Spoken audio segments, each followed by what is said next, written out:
നമ്മളുടെ ഒരുമിച്ചുള്ള ധ്യാനത്തിനായി വിശുദ്ധ മത്തായിയുടെ സുവിശേഷം 19-ാം അധ്യായം 6-ാമത്തെ വാക്യം. The Gospel according to Saint Matthew chapter 19 verse 6.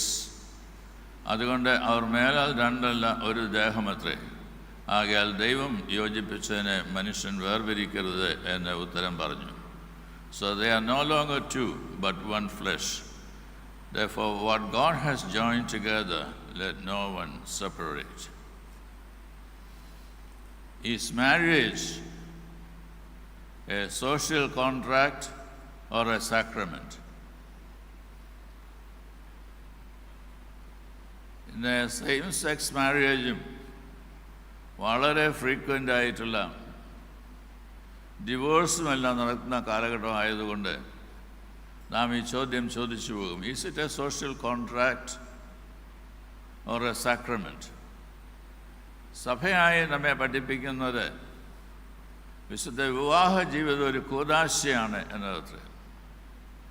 എന്ന് പറഞ്ഞാൽ ദൈവം കൂട്ടിച്ചേർത്തതിനെ മനുഷ്യൻ വേർപിരിക്കരുത് എന്നുള്ള ദൈവത്തിൻ്റെ കൽപ്പന ശിരസ ഏറ്റുവാങ്ങി ആയുസ്സ് പര്യന്തം അത് പാലിക്കുവാനായിട്ട് ശ്രമിക്കുന്നതായിട്ടുള്ള ഒരു കൂദാശയാണ്, ജീവിത ഭാഗമാണ് വിശുദ്ധ വിവാഹം എന്ന് പറയുന്നത്. വിശുദ്ധ വിവാഹ ശുശ്രൂഷയിൽ ഓരോരുത്തരും ധരിക്കുന്നതായിട്ടുള്ള വിവാഹ മോതിരം എന്ന് പറയുന്നത് ദൈവസന്നിധിയിൽ വാഴ്ത്തപ്പെടുന്നതും ദൈവത്തിൻ്റെ അനുഗ്രഹങ്ങളും കൃപകളും എല്ലായ്പ്പോഴും ജീവിതത്തോടു കൂടി ഇരിക്കട്ടെ എന്ന് പറഞ്ഞ് നൽകപ്പെടുന്നതുമായിട്ടുള്ള ഒന്നാണ്. So the wedding ring always reminds us that God is with us. ദൈവം നമ്മോട് കൂടി ഉണ്ട് എന്ന്. വിവാഹ ജീവിതം എല്ലായ്പ്പോഴും ദൈവ കേന്ദ്രീകൃതമായിരിക്കേണ്ട ഒന്നാണ്.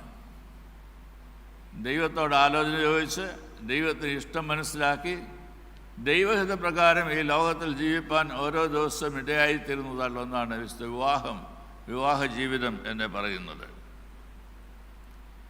വിശുദ്ധ വിവാഹ ശുശ്രൂഷയിൽ ഏറ്റവും പ്രാധാന്യം അറിയിക്കുന്നതായുള്ള ഒരു ഭാഗമാണ് വരൻ്റെയും വധുവിൻ്റെയും കൈകൾ കൂട്ടിച്ചേർത്ത് പിടിച്ച് വിശുദ്ധ ഏവൻഗേലിയോൻ വായിക്കുക എന്നത്. അതിൻ്റെ പ്രാധാന്യം അറിയാത്തതായുള്ള ചില ആളുകൾ അതിനിടയ്ക്ക് കുരിശ് വരയ്ക്കാനായിട്ടും മറ്റും കൈ അങ്ങ് വിടുന്നത് കാണാറുണ്ട്. പാടില്ല. ദൈവം കൂട്ടിച്ചേർത്തിരിക്കുന്നു എന്നത് സിംബലൈസ് ചെയ്യുന്നതായിട്ടുള്ള കൂദാശയുടെ ഭാഗമാണ് ഏവൻഗേലിയോൻ വായിക്കുന്നതായുള്ള അവസരത്തിൽ അവൻ്റെ കൈകൾ കൂട്ടിച്ചേർത്ത് പിടിച്ച് ഏവൻഗേലിയോൻ വായിച്ച് കേൾപ്പിക്കുന്നത്. ദൈവഹിത പ്രകാരമാണ് ഓരോ വിവാഹ ജീവിതവും ഈ ലോകത്തിൽ നയിക്കുന്നത് എന്ന് നാം ശരിയായി മനസ്സിലാക്കുന്നതായുള്ളൊരു രംഗവും കൂടിയാണത്. മരണം കഴിഞ്ഞാൽ പിന്നെ വിവാഹ ജീവിതം ഇല്ല എന്ന വേദപുസ്തകം നമ്മെ ഓർമ്മിപ്പിക്കുന്നുണ്ട്. അതുകൊണ്ട് ഈ ലോകത്തിൽ ഒരുമിച്ച് ജീവിക്കുവാൻ തക്കവണ്ണം ദൈവഹിത പ്രകാരം ദൈവം നമ്മെ കൂട്ടിച്ചേർക്കുകയാണ് വിശുദ്ധ വിവാഹ ജീവിതം എന്ന് പറയുന്നത്. ദൈവത്തിൻ്റെ സാന്നിധ്യവും കൃപകളും അനുഗ്രഹങ്ങളും എല്ലായ്പ്പോഴും നമ്മളോട് കൂടി ഉണ്ട് എന്നുള്ള വാഗ്ദത്തമാണ് കർത്താവ് നൽകിയിരിക്കുന്നത്. And the one who has promised is trustworthy. We can always depend on him. ഞാൻ നിങ്ങളെ ഒരു നാളും കൈവിടുകയില്ല എന്ന് പറയുന്നതായുള്ള കർത്താവിൻ്റെ സാന്നിധ്യം അനുഭവിപ്പാൻ വിവാഹ ജീവിതത്തിൽ എല്ലായ്പ്പോഴും സാധ്യമായിട്ട് തീരുന്നുണ്ട്. വരനും വധുവും രണ്ടാളുകളായിട്ടാണ് ദേവാലയത്തിലേക്ക് ചേർന്ന് വരുന്നത്. ദൈവം അവരെ വിളിക്കുന്നു എന്നുള്ള ബോധ്യത്തിൽ കയറി വരുന്നതിനായിട്ടാണ് കർട്ടൻ മാറ്റുന്നത്. തിരുമേനിയുണ്ടോ ഇല്ലയോ നോക്കാനായിട്ടല്ല. ദൈവം നിങ്ങളെ വിളിക്കുന്നു. ഓൾട്ടറിൻ്റെ മധ്യത്തിൽ, ത്രോണോസിൻ്റെ മധ്യത്തിൽ വെച്ചിരിക്കുന്നതായുള്ള കുരിശിന് അഭിമുഖമായി ദേവാലയത്തെ പ്രവേശിക്കുന്നതായുള്ള ആളുകൾ. അതിനുശേഷമാണ് ചോദിക്കുന്നത്, നിങ്ങൾക്ക് വിവാഹിതരാകുവാൻ സമ്മതമുണ്ടോ എന്നത്. എനിക്ക് സമ്മതമാണ് എന്ന് എഴുതി ഒപ്പിടുന്നതായിട്ടുള്ള അവസരമാണ് തുടർന്നുള്ളതായിട്ടുള്ള നിമിഷങ്ങൾ. ദൈവത്തിൻ്റെ സാന്നിധ്യവും കൃപയും നമ്മോട് കൂടി എല്ലായ്പ്പോഴും ഉണ്ട് എന്ന് ദൈവം വാഗ്ദാനം ചെയ്യുമ്പോൾ അതൊരു കവനൻ്റാണ്, ഒരു ഉഭയസമ്മതമാണ്. ദൈവം നമുക്ക് നൽകിത്തരുന്നതായുള്ളൊരു ഉഭയസമ്മതം. ദൈവവും സഭയുമായുള്ള ബന്ധത്തെയാണ് ഓർമ്മിപ്പിക്കുന്നത്.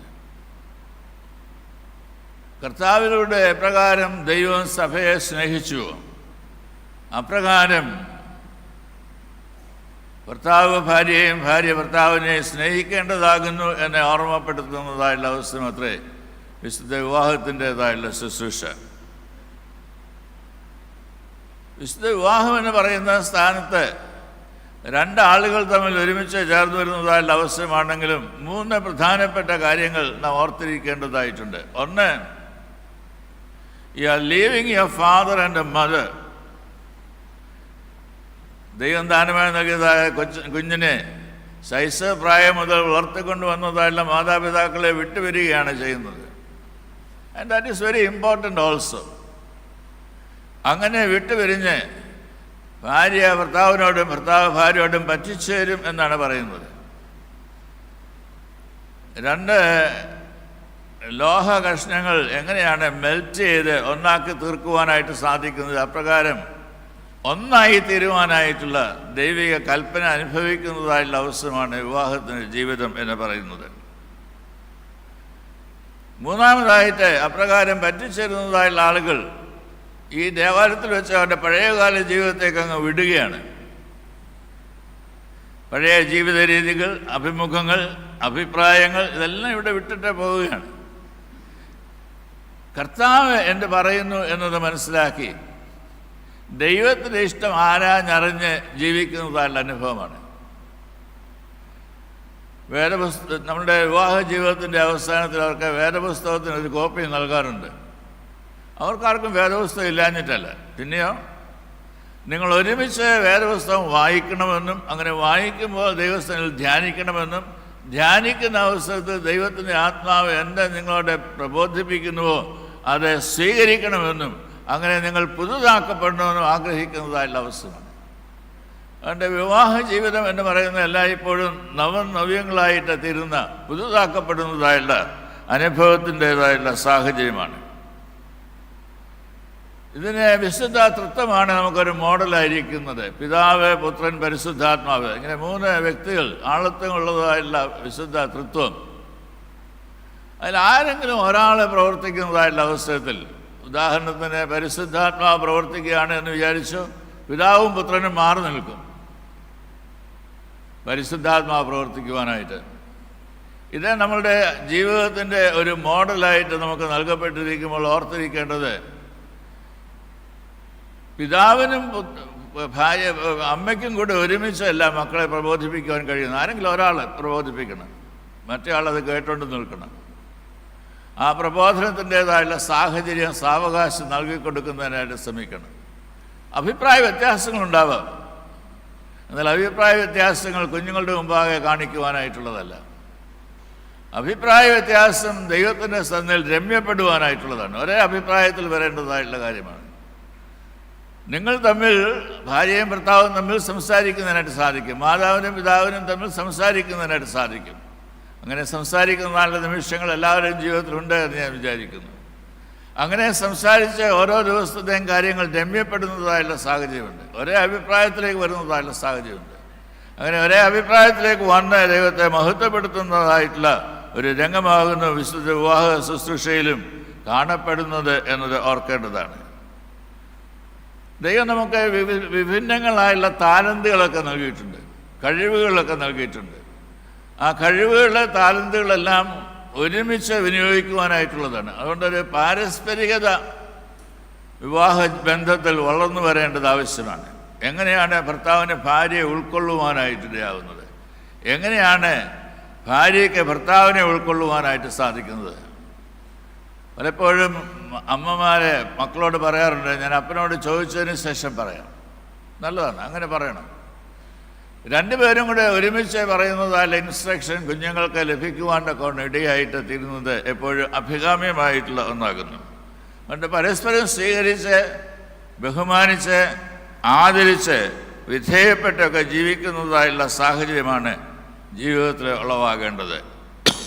നിങ്ങളെല്ലാവരും വായിച്ചിട്ടുള്ളൊരു പുസ്തകമാണ് ബാബു എബ്രഹാം എഴുതിയതായിട്ടുള്ള കമ്പിളിക്കണ്ടത്തെ കൽഭരണികൾ എന്നുള്ളതായിട്ടുള്ള പുസ്തകം.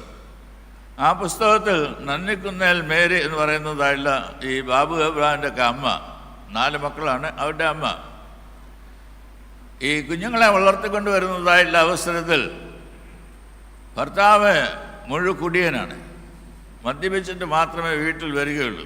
രാത്രിയാകും വരുമ്പോഴത്തേക്ക് തന്നെ വരുന്ന അവസ്ഥയിൽ ആദ്യമേ ഭാര്യയുടെ കവിളത്ത് ഒരടി കൊടുത്താണ് തുടങ്ങുന്നത്. ആദ്യത്തെ കുറേ അങ്ങനെ അടികളും വഴക്കുകളും പ്രയാസങ്ങളൊക്കെ ഉണ്ടായി കഴിയുമ്പോൾ ഈ ഭാര്യ ഭർത്താവിന് വേണ്ടിയിട്ടുള്ള ആഹാരമൊക്കെ വിളമ്പി വയ്ക്കും. കുറച്ച് വാരി തിന്നതിന് ശേഷം പിന്നെ ഉപ്പില്ല പുളിയില്ല എന്നൊക്കെ പറഞ്ഞ് തട്ടി ദൂരെ കളയും. അവസാനം വഴക്കുണ്ടാക്കി ഭാര്യ വീട്ടിന് പുറത്തേക്ക് പോകും, ഭർത്താവ് വീട്ടിൽ കിടന്ന് മയങ്ങി ഉറങ്ങും. അങ്ങനെയുള്ള സാഹചര്യത്തിൽ മക്കളെ അടുത്തുള്ളതായുള്ളൊരു ചെറിയ കുറ്റിക്കാട്ടിൽ അവർക്ക് സുരക്ഷിതമായിട്ട് രാത്രി ഉറങ്ങുവാനൊക്കെ വേണം ഭക്ഷണമൊക്കെ കൊടുത്ത് അവിടെ ആക്കുന്നതായുള്ളൊരു അമ്മയാണ് ആ പുസ്തകത്തിലൂടെ കാണാനായിട്ടിടയാവുന്നത്. ഒരു ദിവസം വൈകിട്ട് വന്നതായുള്ള അവസരത്തിൽ ഇതൊന്നും തന്നെ ഇല്ല, അടിയില്ല, വഴക്കില്ല, വാഗ്വാദമില്ല. എന്നാൽ അവിടെ വരുന്നുണ്ട് ശാന്തമായിട്ട് പറയുകയാണ്, ഞാനങ്ങ് മലബാറിന് പോവുകയാണ്, കേരളം വിട്ട് അതിൻ്റെ വടക്കേ ഭാഗത്തേക്ക് പോവുകയാണ്. മലബാറിൽ പോയി അധ്വാനിച്ച് എന്തെങ്കിലും കിട്ടുമ്പോൾ വന്ന് കടമൊക്കെ തീർക്കണം എന്നുള്ള ആഗ്രഹത്തോടു കൂടി പോകുന്നതായുള്ള മനുഷ്യൻ അദ്ദേഹം തിരികെ വരുന്നതായുള്ള അവസരത്തിൽ വളരെ വികൃതനായിട്ടാണ് വരുന്നത്. തലമുടിയൊക്കെ നീട്ടിയിട്ട് ആരും നോക്കാനില്ലാതെ ഭക്ഷണമൊന്നും കൊടുക്കാനില്ലാതെ വരുന്നതായുള്ളൊരു മനുഷ്യനെ കാണുന്ന ഒരു പേക്കോലം. അങ്ങനെ വന്നതായുള്ള അവസരത്തിൽ ഈ ബാബു എബ്രഹാം അമ്മയോട് പറയുന്നുണ്ട്, അമ്മേ, നമ്മൾ ഇത്രയും നാൾ അപ്പനില്ലാതെ ജീവിക്കുന്നതിനായിട്ട് ഇടയായിട്ട് തീർന്നുവല്ലോ, ഇന്നിപ്പം വിരൂപനായുള്ള അദ്ദേഹത്തെ സ്വീകരിക്കേണ്ടതായുള്ള ആവശ്യകതയില്ല. ശ്രദ്ധിക്കണം, ഈ നന്ദിക്കുന്നേൽ മേരി എന്ന് പറയുന്നതായുള്ള ബാബു എബ്രഹാമിൻ്റെ അമ്മ 4 മക്കളെയും കൂട്ടിക്കൊണ്ട് അവരോട് പറയുകയാണ്, മക്കളെ, എനിക്ക് നിങ്ങളെ ഈ 4 മക്കളെയും തന്നത് ഈ അപ്പനാണ്. എന്നെ സംബന്ധിച്ചിടത്തോളം ഈ അപ്പന് വിരൂപനല്ല, അവൻ ഇപ്പോഴും സൗന്ദര്യമുള്ളവനാണ്. അതുകൊണ്ട് ഞാൻ അപ്പനെ സ്വീകരിക്കും, നിങ്ങൾക്ക് മനസ്സൊരുക്കമില്ല എങ്കിൽ പോകാം. വിവാഹ ജീവിതം ഉറപ്പിക്കേണ്ടത് ആവശ്യമാണ്. അതിനകത്ത് യാതൊരു ഡൈല്യൂഷനും പാടില്ല. ദൈവം കൂട്ടിച്ചേർത്തതായിട്ടുള്ള വിവാഹ ജീവിതത്തെ ദൈവസന്നിധിയിൽ ഒരുമിച്ച് നിൽക്കുവാൻ്റെ കോണം, മരണത്തോളം ഒരുമിച്ച് നിൽക്കുവാൻ്റെ കോണം ഇടയായി തീരേണ്ടതായിട്ടുള്ള ആവശ്യമാണ്. ഷാജി ജോസാർ എഴുതിയതായുള്ളൊരു പുസ്തകത്തിന് ഒരു ഭാഗത്തെ പറയുന്നുണ്ട്, അവരെ ഭാര്യയും ഭർത്താവും ഒക്കെ ഈ വൈകിട്ട് കുട്ടികളെ കളിപ്പിക്കുന്നതിന് വേണ്ടി അടുത്തുള്ള പാർക്കിലൊക്കെ പോകുമായിരുന്നു. അങ്ങനെ പാർക്കിലൊക്കെ പോയിക്കൊണ്ടിരുന്ന ആ 2 പേരെ നോക്കിക്കൊണ്ടിരുന്നതായുള്ള ഒരാൾ പിന്നീട് ഒരാൾ മാത്രം വരുന്നത് കാണുകയുണ്ട്. അപ്പോൾ ചോദിച്ചു, ഇന്ത്യയെ ഭർത്താവ് മരിച്ചുപോയോ? ഉടനെ പറഞ്ഞു, അദ്ദേഹത്തിൻ്റെ കരം മരിക്കുന്നിടം വരെയും എൻ്റെ കയ്യിലായിരുന്നു, ഞങ്ങൾ ഒരുമിച്ചാണ് ജീവിച്ചത്. വിശുദ്ധ വിവാഹ ശുശ്രൂഷയിൽ വിവാഹ ജീവിതത്തിൽ എപ്പോഴും ഓർത്തിരിക്കേണ്ടതായുള്ള ഒന്നാണ്, ദൈവം കൂട്ടിച്ചേർത്തതിനെ മനുഷ്യൻ വേർപിരിക്കരുത് യാതൊരു രീതിയിലും. പലപ്പോഴും മാതാപിതാക്കൾ എന്നുള്ള നിലയിൽ മക്കളുടെ വിവാഹ ജീവിതത്തിൽ പ്രവേശിക്കുവാനായിട്ട് ശ്രമിക്കുന്നതായിട്ടുള്ള ആളുകളുണ്ട്. പാടില്ല. അവരെ സ്വതന്ത്രരായിട്ട് ജീവിക്കുന്നതിനായിട്ട് അനുവദിക്കണം. മൂല്യങ്ങൾ പറഞ്ഞു കൊടുക്കുന്നതിനായിട്ടൊക്കെ സാധിക്കും, പറഞ്ഞു കൊടുക്കാനേ സാധിക്കത്തുള്ളൂ. ജീവിക്കേണ്ടത് അവരാണ്. മൂല്യങ്ങൾ അധിഷ്ഠിതമായ വിവാഹ ജീവിതം നയിക്കുവാനൊക്കെയാണ് അവർക്ക് ഇടയായിട്ട് തീരണം. പങ്കാളിത്തത്തിൽ അവർക്ക് വളർന്നു വരുന്നതിനായിട്ട് സാധിക്കണം. അവർക്ക് കൊടുത്തിരിക്കുന്നതായിട്ടുള്ള കഴിവുകൾ അന്യോന്യം വിനിയോഗിച്ച് ദുഃഖത്തിലാണെങ്കിലും സന്തോഷത്തിലാണെങ്കിലും ആരോഗ്യമുള്ളപ്പോഴാണെങ്കിലും അസുഖമായിരിക്കുന്നതായുള്ള അവസ്ഥയിലാണ് ഒരുമിച്ച് നിൽക്കുന്നതായുള്ള അനുഭവം കാണുന്നതിനായിട്ടിടയാവണം. നമുക്ക് പ്രയാസമായി തളർന്ന് തന്നെ ജീവിക്കുന്നതായിട്ട് പ്രയാസമാണ് എന്ന് തോന്നുന്നതായിട്ടുള്ള അവസരത്തിലും ഒരു ഗ്ലാസ് വെള്ളം എടുത്ത് കൊടുക്കുന്നതിനുള്ള കഴിവെങ്കിലും നമുക്കുണ്ടാവണം. അപ്രകാരമുള്ള ഒരു താല്പര്യം നമ്മിൽ വർദ്ധിക്കുന്നതായിട്ടുള്ള അവസരമാണ് വിവാഹ ജീവിതത്തിൽ എപ്പോഴും കാണപ്പെടുവാനായിട്ട് ഇടയാവേണ്ടത്. നാം പറഞ്ഞതായിട്ടുള്ള ദൈവം നമ്മുടെ പറഞ്ഞതായിട്ടുള്ള ചില കാര്യങ്ങൾ വീണ്ടും നമ്മുടെ മനസ്സിലെ ഓർക്കുന്നതിനായിട്ട് ഈ അവസരം വിനിയോഗിക്കാം. ഒന്ന്, ദൈവമാണ് വിവാഹ ജീവിതത്തിലേക്ക് നമ്മെ പ്രവേശിപ്പിച്ചത്. ദൈവം വിളിച്ചതുകൊണ്ട് ദേവാലയത്തിലേക്ക് വന്നു. വിശുദ്ധ വിവാഹമാകുന്ന കൂദാശയിലൂടെ ദൈവം നമ്മെ വിവാഹിതരാക്കി തീർത്തിരിക്കുന്നു. അങ്ങനെ ദൈവം വിവാഹിതരാക്കി തീർത്തതായിട്ടുള്ള അവസരത്തിൽ വിശുദ്ധ വചനം നമ്മോട് പറഞ്ഞു, നിങ്ങൾ നിങ്ങളുടെ പിതാവിനെയും നിങ്ങളുടെ മാതാവിനെയും വിട്ട് ഭാര്യയോട് പറ്റിച്ചു തരും. ഇനി അവരെ 2 ദേഹമല്ല 1 ദേഹമായിരിക്കും. ആകയാൽ ദൈവം കൂട്ടിച്ചേർത്തതിനെ മനുഷ്യൻ വേർപിരിക്കരുത് എന്ന് കർത്താവ് പറയുന്നതായിട്ടുള്ള ഭാഗം. ജീവിതത്തിൽ വിട്ടുകളയേണ്ടതിനെ വിട്ടുകളയുവാനായിട്ട്, പറ്റിച്ചേരേണ്ടതായുള്ള സാഹചര്യങ്ങൾ എത്ര തന്നെ അഭിപ്രായ വ്യത്യാസം ഉണ്ടായാലും പറ്റിച്ചേരുന്നതിനായിട്ട്, ഒരുമിച്ച് ജീവിക്കുന്നതിനായിട്ട്, ഞങ്ങളിനി 2 അല്ല 1 എന്ന ദൈവസന്നിധിയിലും സമൂഹത്തിന് മധ്യത്തിലും പറയുന്നതിനായിട്ട് നമുക്കിടയായി തീരുന്ന വിധത്തിൽ ജീവിപ്പാനായിട്ടാകുന്നു നമ്മെ വിളിച്ചിരിക്കുന്നത് എന്നത് ഓർക്കാം. അന്യോന്യമുള്ള പങ്കാളിത്തത്തിൽ വളർന്നു വരുന്നതായ ഒരു ബന്ധമാണ് ദൈവം നമുക്ക് നൽകിയിരിക്കുന്നത്. ഇവിടെ അതീശത്വമോ ചൂഷണമോ ഉച്ചനീചത്വമോ ഒന്നും തന്നെ ഇല്ല. അന്യോന്യം സ്വീകരിക്കുകയാണ്. The other is an extension of my own life. The other is an extension of my own life. എൻ്റെ ജീവിതത്തിൻ്റെ തുടർച്ചയാണ്, 2 അല്ല 1. ജീവിതത്തിൻ്റെ തന്നെ തുടർച്ചയാണ് എന്നുള്ള രീതിയിൽ ജീവിത സഖിയെ, പങ്കാളിയെ കാണുവാനൊക്കെ നമുക്ക് ഇടയായി തീരേണ്ടത് ആവശ്യമാണ്. Giving your best for the best of the other is love. എങ്ങനെയാണ് സ്നേഹിപ്പാനായിട്ട് ഇടയാവേണ്ടത്? നിൻ്റെ ജീവിതത്തിൻ്റെ ഏറ്റവും ഉത്തമമെന്ന് നീ വിചാരിക്കുന്നത് അത് നിൻ്റെ ജീവിത സഖിക്ക് നൽകുവാനൊക്കെ എപ്പോൾ മനസ്സ് വയ്ക്കുന്നു, അവിടെയാണ് യഥാർത്ഥ സ്നേഹത്തെ കാണുവാനായിട്ടിടയാവുന്നത്.